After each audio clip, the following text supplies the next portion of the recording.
18밤, 그러니까 어젯밤 민주당 전당대회 돈봉투 의혹 사건의 핵심 인물이죠. 송영길 전 민주당 대표가 구속이 됐습니다. 검찰 수사 8개월 만입니다. 서울중앙지법 영장전담 유창훈 부장판사는 송영길의 영장 발부 사유를 이렇게 밝혔습니다.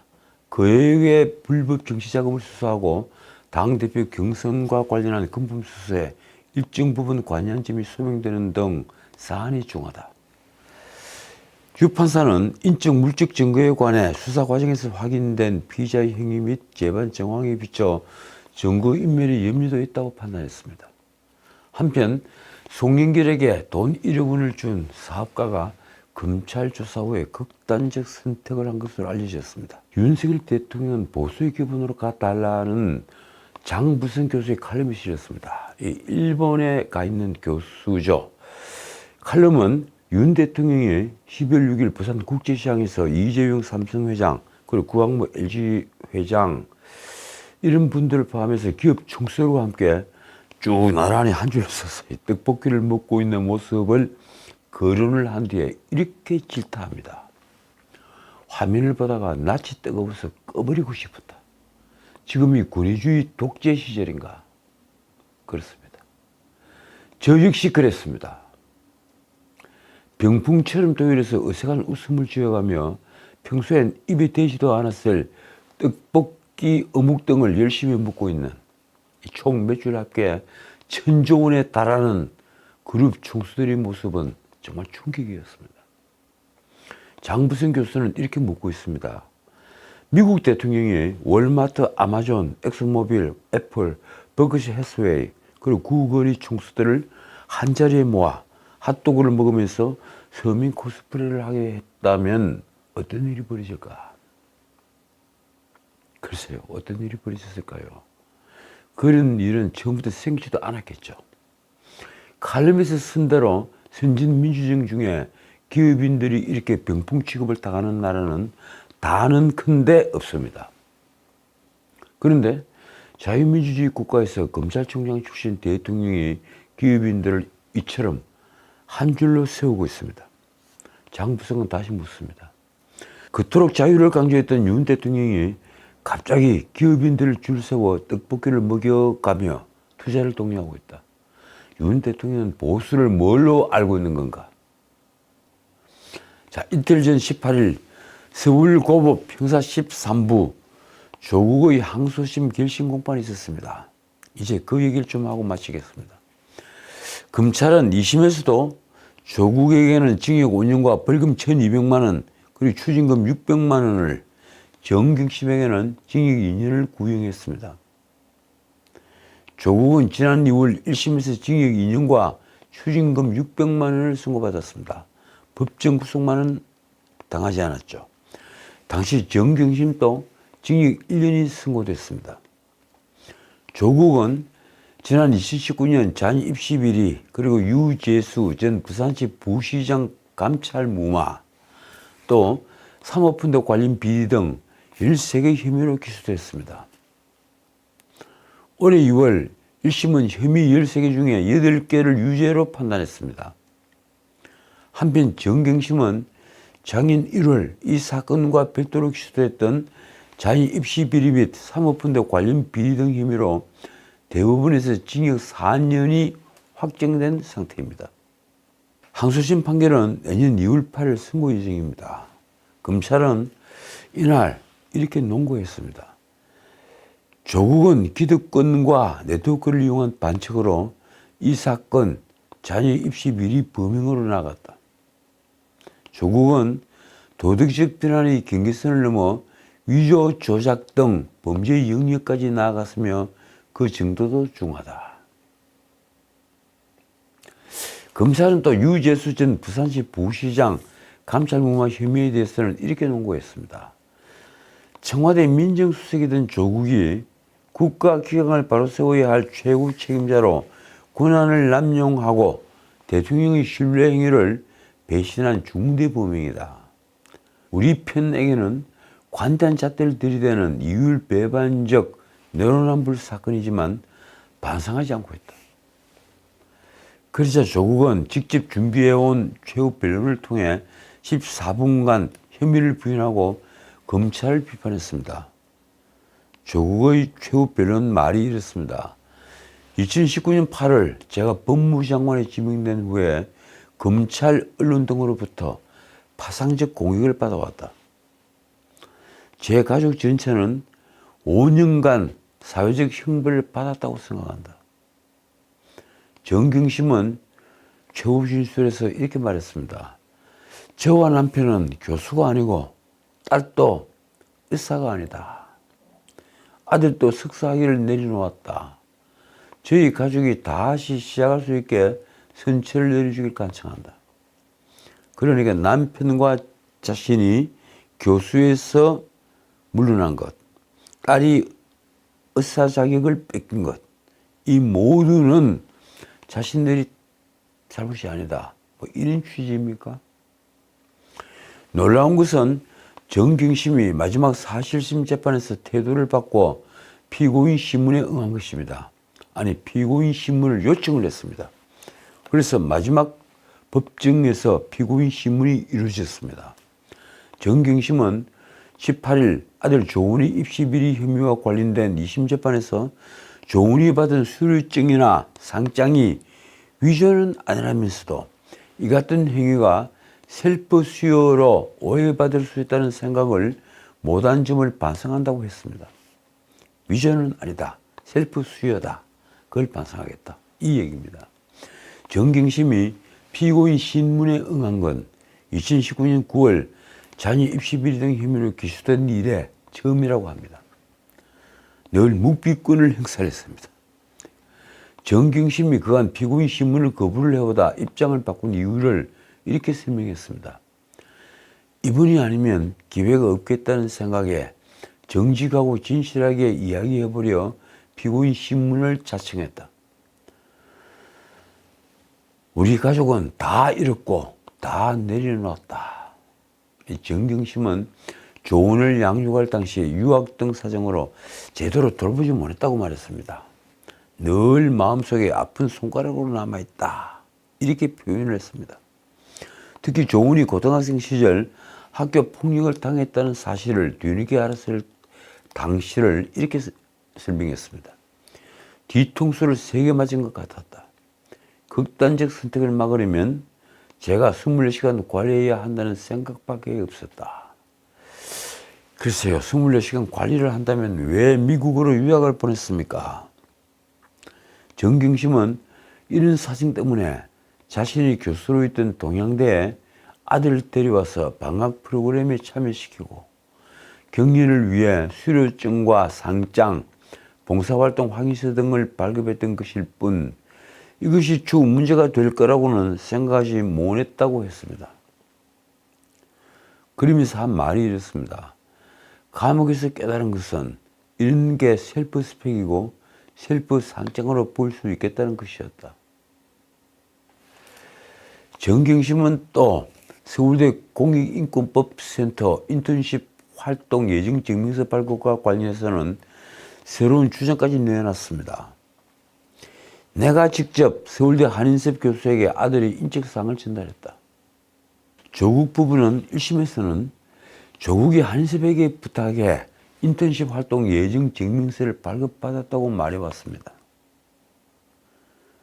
검사가 이 진술은 재판 들어와서 처음 하는 것 아니냐 이렇게 묻자. 그러니까 정경심이 한인섭에게 직접 인적사항을 불러주고 부탁을 했다 하고 진술을 하니까 이건 재판 들어와서 처음 하는 것 아니냐 이렇게 검사가 물은 겁니다. 그러니까 정경심은 이렇게 답변을 했습니다. 수사 때는 변호인이 진술을 거부하라고 해서 안 했었고 오늘은 마지막으로 진실을 밝혀야겠다는 생각에 처음 말하는 것이다. 정경심은 끝까지 남편 조국을 교묘하게 변호를 하는 것 같습니다. 조국은 한국 남자 중에서도 가장 아이들 교육에 관심이 없는 아빠 중 하나로 부산 남자라 대화를 많이 하는 스타일이 아니다. 원칙주의자로 제가 그 협박을 해야지 도와달라는 것을 도와주는 정도다. 글쎄요, 이런 말 들은 부산 남자들이 별로 좋아할 것 같지는 않습니다. 정말 대단한 가족이지 않습니까? 죄를 짓고 감옥에 갔다 오거나 앞으로 가야 할 이들이 나란히 책을 쓰고 북 콘서트까지 한다면 우리는 그 가족의 도덕률을 어떻게 이해해야 할까요? 지금 이재명은 비명계와의 전쟁 중에 있습니다. 그 중에서 이상민은 벌써 짐을 샀죠. 그리고 비명계 4인방, 이 원칙과 상식도 이재명과 손을 잡지 않을 것은 명확합니다. 문재인 정부 총리 3명 가운데 김부겸과 정세균도 지금 명분을 찾고 있을 뿐 이재명과 손을 잡을 가능성은 사실 얼마 되지 않습니다. 문제는 이미 신당을 공언했던 이낙연입니다. 이낙연 전 총리는 연말까지 시간을 주겠다며 이재명에게 최후 통첩을 했습니다. 그 최후 통첩이란 게 다른 게 아닙니다. 이낙연은 18일 이재명 대표가 사퇴를 한다면 자신도 신당 창당을 보류할 뜻을 내비쳤다는 것입니다. 당신은 물러나고 나도 신당 창당을 하지 않겠다. 이걸 최후 통첩이라고 하는 겁니다. 원칙과 상식은 당내 정풍운동을 지향하고 있는데 얼마 전에 통합비상대책위원회를 제안했습니다. 이낙연은 그 비대위 구성을 전제로 이재명과 만날 가능성을 열어두었다는 것입니다. 이걸 바꿔 말하면 뭐라고 해야 할까요? 바로 항복입니다. 이낙연은 18일 KBS 인터뷰에서 이렇게 말했습니다. 지금이라도 민주당이 획기적으로 변한다면 민주당과 대화하고 여러 가지를 함께 논의할 용의가 있다. 그러면서 비대위 얘기를 한 것입니다. 당내에서 통합 비대위 아이디어가 나와 있고 아직은 지도부의 대답이 없지만 그 비대위가 민주당의 획기적인 변화의 시작이 된다면 그건 의미 있을 수 있다고 생각한다. 그러니까 이재명 대표는 물러나고 제발 통합 비대위를 만든 다음에 우리가 비대위를 중심으로 총선을 치릅시다. 이 제안을 하고 있는 겁니다. 이낙연은 이재명과 조건부로 만날 뜻도 밝혔습니다.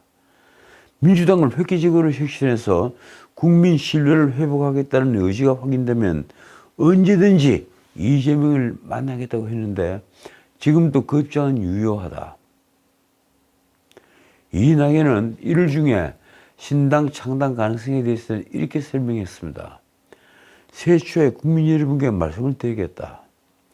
그 말의 뜻은 연말까지는 민주당에 시간을 드리겠다는 것이다. 결국 이낙연은 이재명이 사퇴를 전제로 신당 창당을 보류할 수 있다는 것인데 그게 가능한 일일까요? 어쨌든 이준석은 12월 27일 그리고 이낙연은 연말까지라고 했으니까 12월 31일 거기까지 데드라인을 설정을 해놓았습니다. 그 선을 넘었으면 우리는 그들을 볼 수 없습니다. 자, 이재명이 이 선으로 물러나지 못하는 것은 그 경우에 방탄조끼들은 모두 효력을 잃기 때문입니다. 그렇지 않습니까? 그러니까 이재명은 이제 정치를 그만두려고 하면 몰라도 지금 물러날 수가 없는 겁니다. 원칙과 상식도 이재명 지도부가 물러나면 개파를 아우르는 통합형 인사가 비대위원장을 맡는 통합비대위를 제안한 바가 있죠. 이 모두는 이재명이 물러나는 것을 전제로 하는 겁니다. 원칙과 상식은 12월 중에 통합비대위에 대한 이재명의 답이 없으면 거취를 결정하겠다고 통보했습니다. 그러자 문재인 정부 3총리 중에 한 사람인 김부겸이 길 위의 김대중이라는 영화 시사회에서 이재명을 만나 이렇게 말했습니다. 이 대표가 당을 위해 큰 폭의 행보를 해달라.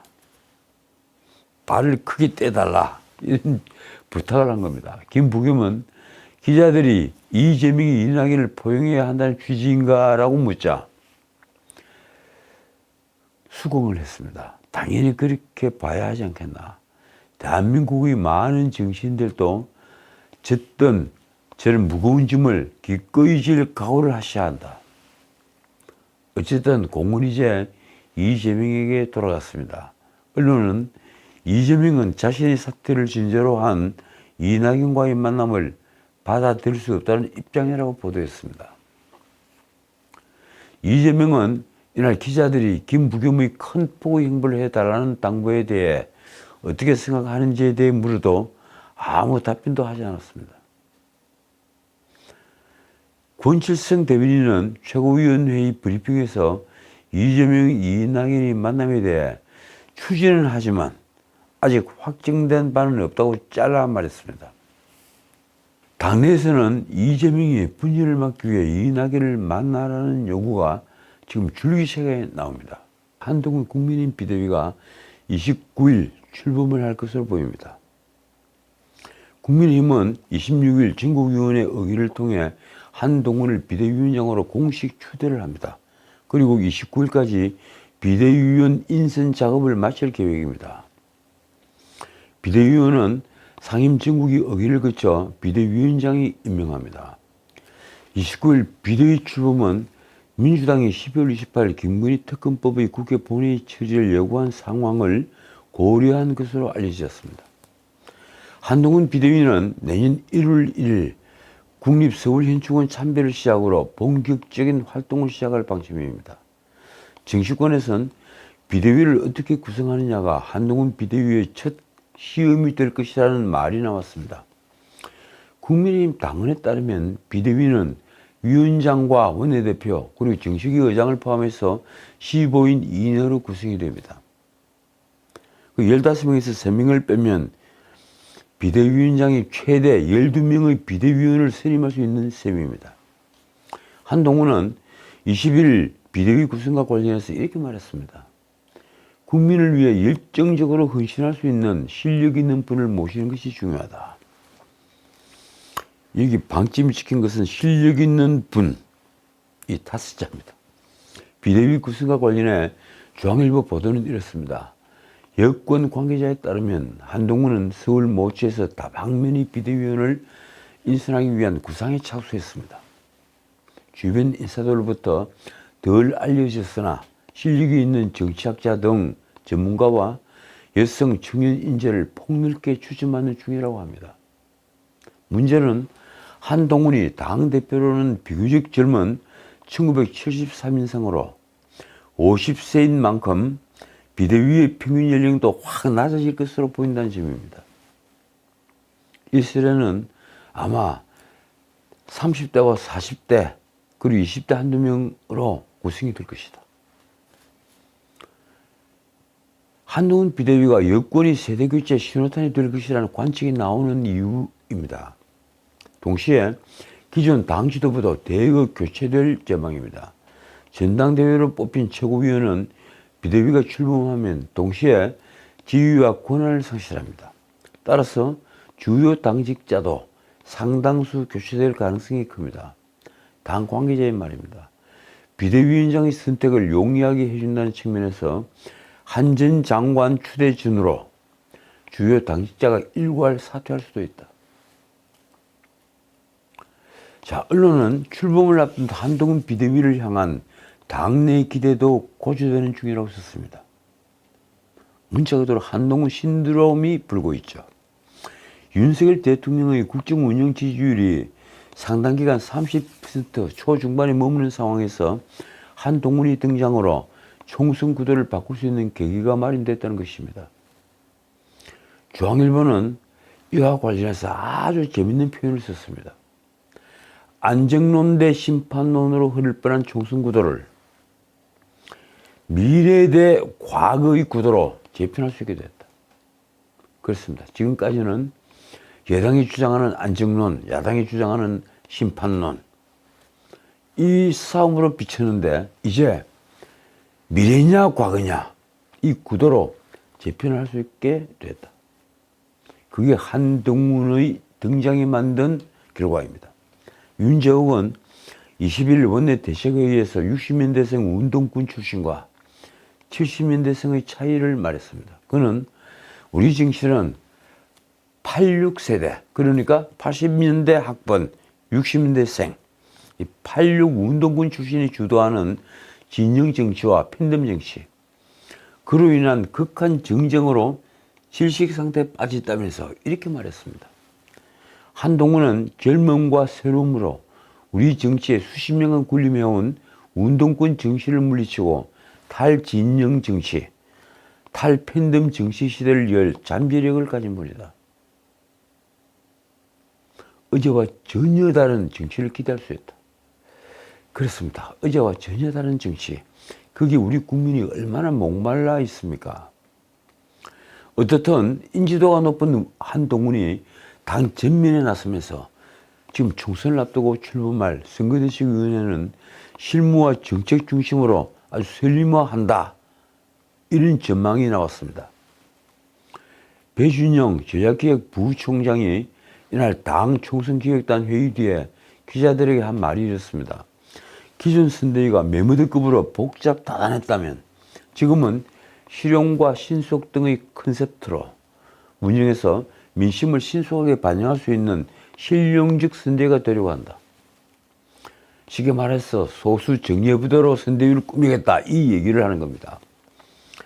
자, 한동훈 비대위원장 취임이 26일로 예정이 되면서 관심은 이제 비대위원 인선에 쏠리고 있습니다.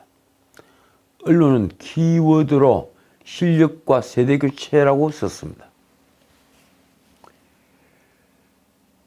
1973년생으로 서울, 강남, 그리고 엘리트 검사 출신인 한동훈이 정치 경험보다는 실력과 신선함을 갖춘 1970년대 그리고 80년대생을 전면 기용할 가능성이 크다는 그런 분석이 여러 언론에서 나왔습니다. 이걸 7080이라고 하면 또 오해를 하더군요.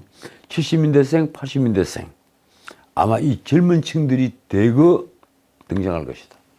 총선 승패의 핵심인 중수청, 중도청, 수도권 청년청, 이 중수청을 끌어안기에 나설 포석이라는 설명입니다.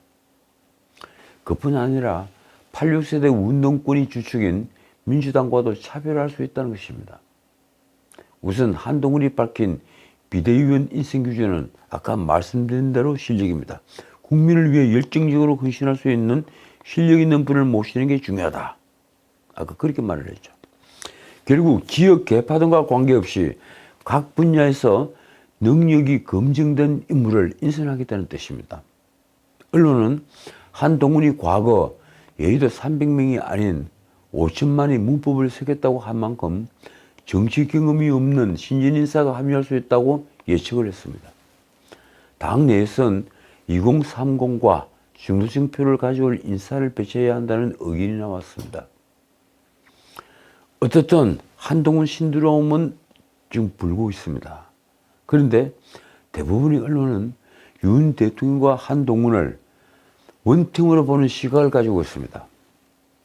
물론 야당은 아바타라고 공격을 합니다만 윤 대통령과 한동훈을 사상적으로도 이념적으로도 정책적으로도 원팀이다. 그렇게 보는 겁니다. 말하자면 한동훈으로 인한 세대교체는 윤저욱이 말한 젊고 참신한 비대위원장이라는 뜻 외에도 이 나라 유일의 보수 정당을 2년 만에, 불과 2년 만에 윤 대통령을 중심으로 한 신진 세력이 완전히 장악했다는 걸 의미하는 것입니다. 이제 더는 국민의힘 당 내에서 윤심을 찾는 일은 없을 것입니다. 왜 그럴까요? 한동훈 비대위원장이 사실상 윤 대통령과 같은 생각, 같은 사고를 하기 때문입니다. 한동훈 비대위의 색깔은 그럼 어디서 나올까요? 하나는 김건희 특검을 어떻게 할 것인가입니다. 이 문제는 정말 현안 중의 현안입니다. 이 문제는 한동훈 비대위원장 성패를 정하는 시금석이 될 수도 있습니다. 얼마나 매끄럽게 처리하느냐. 자, 또 하나의 시험대는 바로 공천입니다. 4월 총선은 여야가 누가 더 쇄신에 성공하느냐로 승패가 나뉠 것입니다. 언론은 현역 의원 사이에선 한동훈이 대대적인 물갈이에 나설 것이라는 우리가 크다고 썼습니다. 한동훈은 정치적 빚이 없는 데다가 차기 대권 주자를 묻는 여론조사에서 1위를 차지할 정도로 보수층 지지세가 두텁기 때문이라는 게 바로 그 이유입니다. 그런 지지세를 배경으로 현역들을 제대로 물갈이할 것이다. 절반 이상은 각오를 해라. 이런 얘기가 지금 파다합니다. 일각에서는 인류한 혁신이가 띄운 지도부와 중진 의원 그리고 윤 대통령 측근에 대한 불출마 혹은 수도권 험지 출마 요구가 더 거세질 것이라는 분석마저 나왔습니다. 언론에 나온 국민의힘 관계자의 말이 이렇습니다. 윤 대통령은 대선 과정에서 친윤그룹의 일부 신세를 졌지만 한 장관은 당내 주류인 친윤계와도 접점이 없다. 쇄신이란 명분을 앞세워 영남권 중진을 과감히 쳐낼 수 있다. 한동훈은 윤심을 물을 필요 없이 쇄신 공천에 나설 것이라는 시각이 아주 많습니다. 자, 오늘 여기까지입니다. 한동훈이 현역 공천 배제 과정에서 갈등을 조정하지 못할 가능성이 크다는 시각도 있습니다. 언론에 나온 영남권 한 의원은 이렇게 지적을 했습니다. 컷오프도 중요하지만 빈자리에 누구를 채울지가 더 중요하다. 검찰 출신 인사가 대거 공천된다면 당내 분란이 거셀 것이다. 그래서 그분은 검찰 출신 인사라고 했는데 글쎄요. 지금은 대통령실 인사가 더 문제겠죠. 그런데 현실은 그런 방향으로 갈 가능성이 높습니다. 대통령실 출신들이 영남 지역에서 출마 준비를 하는 게 바로 그 징후입니다. 소명의식은 곧 공을 위한 자기 희생을 의미합니다. 그 소명의식이 있는 자만이 정치를 할 자격이 있습니다. 지금까지 전식이었습니다.